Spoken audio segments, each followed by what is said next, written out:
Pemirsa, peneliti keamanan internasional Zero Nine Strategic Center, Ulta Levenia, menilai ada yang menggerakkan demo yang berujung kerusuhan pada akhir Agustus lalu.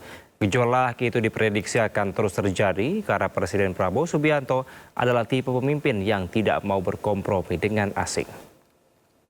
Dari data kita bisa melihat bahwa awalnya itu gejolak ini kan terjadi di Pati. Iya. Ini terjadi di Pati dan kemudian mengarahkan ke Jakarta gitu. Aku pun sebenarnya setuju dengan kalau misalnya ada yang ingin demonstrasi, protes atau mengekspresikan kekecewaan atau ketidakpuasan kepada pemerintah. Tetapi kemudian ini dimanfaatkan juga harus dilihat gitu, dan juga kalau misalnya kita melakukan protes kan ada hukumnya kan? Ya betul. Ada aturannya, ya, betul.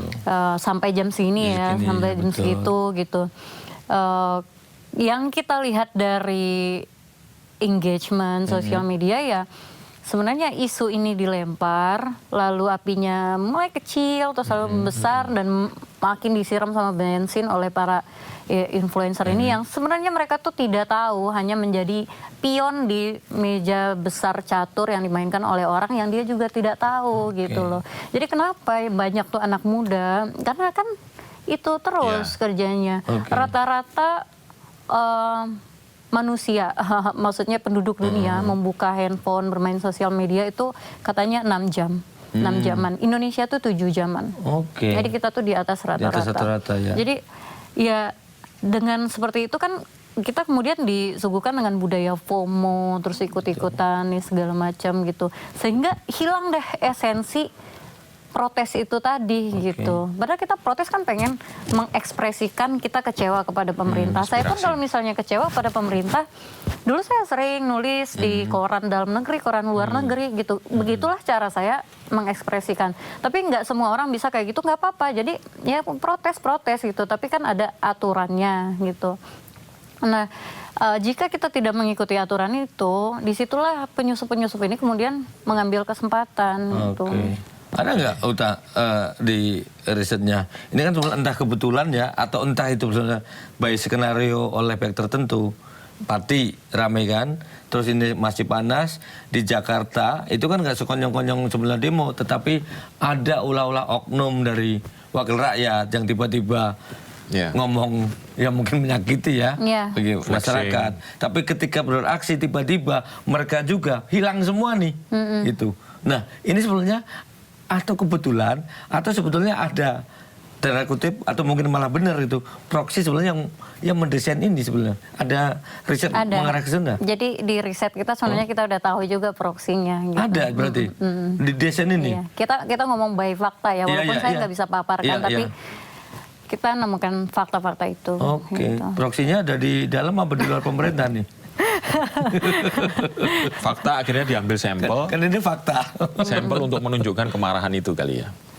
Ya kalau misalnya penjarahan terhadap rumah orang-orang tertentu. Itu kan kalau kita ngelihat kok dia ya yang dipilih ya. Kok dia gitu kan. Artinya kalau memang kekecewaan itu kan dilemparkan ke institusi kan. Tapi institusi ini kan abstrak. Makanya harus dinyatakan dengan figur gitu ya. Itu aku setuju bahwa saking banyaknya ini kita ambil sampel kan, gitu. Dan akhirnya menjadi semacam pembenaran gitu ya. Iya, ini kan sebenarnya hal yang nggak kita sama-sama ya, kita sama-sama nggak mau itu terjadi gitu. Tapi Ulta gini, saya coba memahami teman-teman anak muda yang bergerak cukup cepat lah ya. Memang itu dipicu oleh sebuah kondisi objektif ya, bahwa lembaga-lembaga negara kita itu agak lamban untuk merespon perubahan, tuntutan perubahan. Setuju nggak kira-kira Ulta? Enggak. Gimana? Lembaga-lembaga negara kita itu agak lamban dalam merespon perubahan. Tuntutan yang muncul. Tuntutan. Jadi kan aku jadi ingat Obama itu pernah diprotes sama mahasiswa dan dia balasnya kayak gini.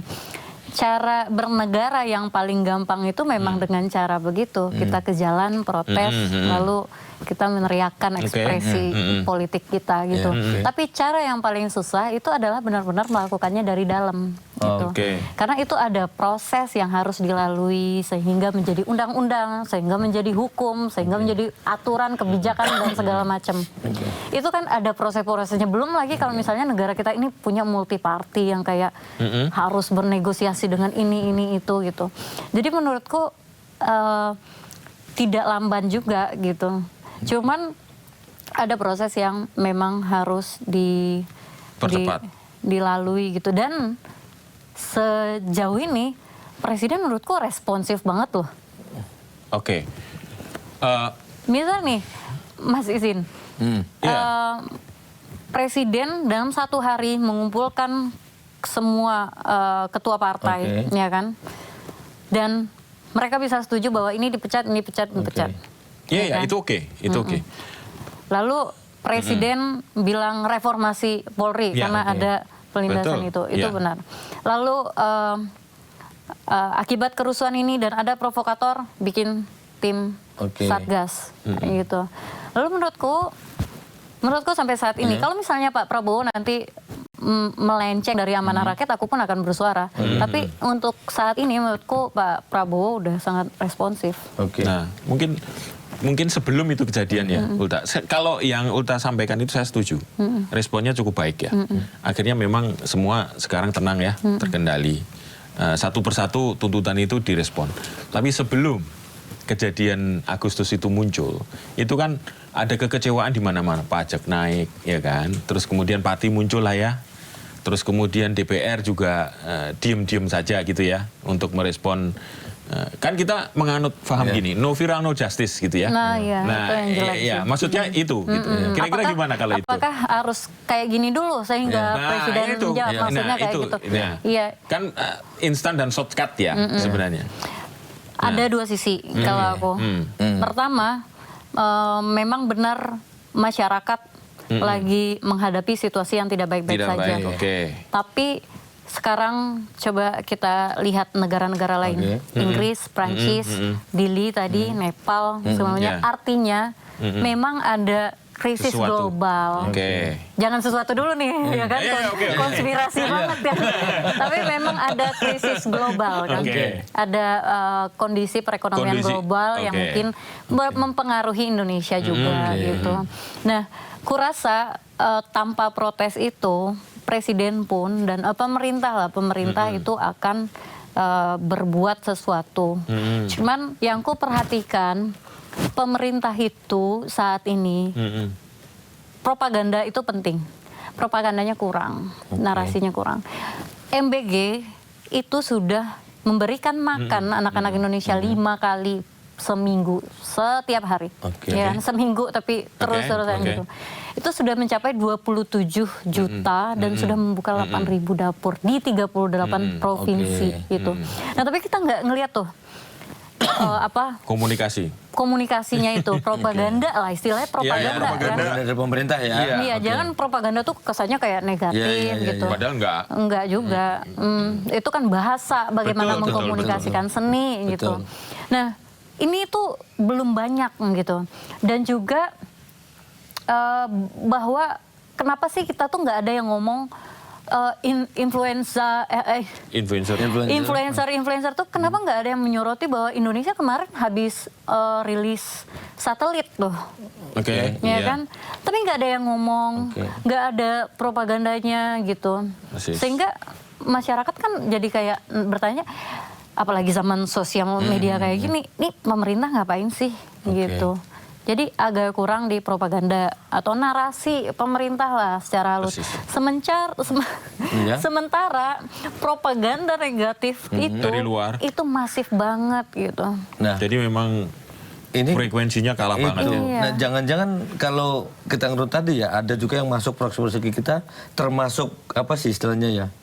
komunikasi propaganda yang kurang ini ada juga yang bermain di situ. Ada, sangat ada. Mereka, jadi kita di tim Zero Nine itu kita mengumpulkan data. Aku pun sudah berteriak ini dari, tapi karena aku bukan influencer ya, jadi kurang didengarkan. Jadi mungkin benar juga tuh no viral no justice. Iya. Jadi viral dulu baru nanti didengarkan gitu.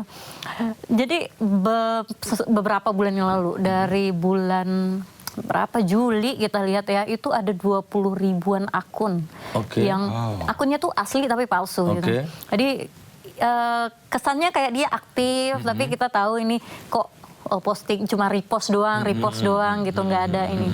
Itu dari beberapa bulan yang lalu tuh memainkan isu. Awalnya tentang bubarkan DPR, habis itu mainkan tentang anggota DPR gini-gini, sampai di Agustus itu turunkan Prabowo. Iya, ada suara itu. Nah, jadi mereka memainkan algoritma ini untuk pengkondisian ya? Iya, namanya kita panggil kan kalau di intelijen tuh prakondisi gitu. Jadi udah ada prakondisinya ini. Nah, influencer-influencer ini yang bahkan teriak-teriak dari luar negeri itu, seperti yang aku bilang tadi, hanya pion yang digerakkan. Dan kebetulan dia menguntungkan bagi orang yang berkepentingan ini, maka dinaikkanlah itu gitu loh. Padahal mungkin ya Pak Izin, itu banyak yang bikin kayak dia juga. Tapi ya mungkin dia lagi beruntung dia yang dinaikkan gitu. Berarti kalau kita rangkai ya, ujung-ujungnya berarti ada kerusuhan, ada terus sumbat propaganda dari pemerintah untuk program-programnya ya gitu dan sebagainya. Ada yang mengelola yang ujung-ujungnya kalau tadi disebut Uta kan ada terakhirnya turunkan Prabowo. Jadi ada proksi-proksi itu juga memang endingnya untuk gulingkan Prabowo. Menggulingkan pemerintah gitu kan. Ya kalau misalnya di pemahaman saya kenapa mereka tidak mau dengan pemerintahan sekarang ya karena geopolitik lagi gitu. Ya, sama kasusnya dengan dulu Pak Presiden pertama Jokowi dengan Presiden kedua gitu kan. Presiden Soeharto ya. Jadi tidak terlepas dari geopolitik global ya. Karena ini forumnya agak serius, aku pengen bilang sebenarnya sesuatu yang kupahami sepertinya kayak gitu kejadiannya. Di negara kayak kita ini, kalau ada pemimpin itu hanya dua macam. Yang pertama pemimpin yang hanya ingin mempertahankan kekuasaannya, berhubung kita demokrasi dan kita cuma ada 2 periode, itu aman dan lancar hingga akhir soft landing gitu. Yang kedua adalah pemimpin yang benar-benar tidak bisa berkompromi dengan asing, sehingga dia akan mengalami gejolak terus di masa kepemimpinannya. Yang kulihat Pak Prabowo itu agak susah diatur sama asing, gitu. Jadi banyak kepentingan asing itu tidak terakomodir di Indonesia. Dia ingin memajukan, beliau ingin memajukan kepentingan beliau kepentingan cita-cita ya? Negara yang beliau pahami gitu. Cita-citanya itu sampai ini ya. Jadi tidak bisa diatur lah gitu. Nah ini beliau akan menghadapi susah diintervensi lah gitu kira-kira ya. Akan terus menghadapi gejolak yang dan sekarang kita juga udah ngelihat nih ini ada upaya lagi gitu.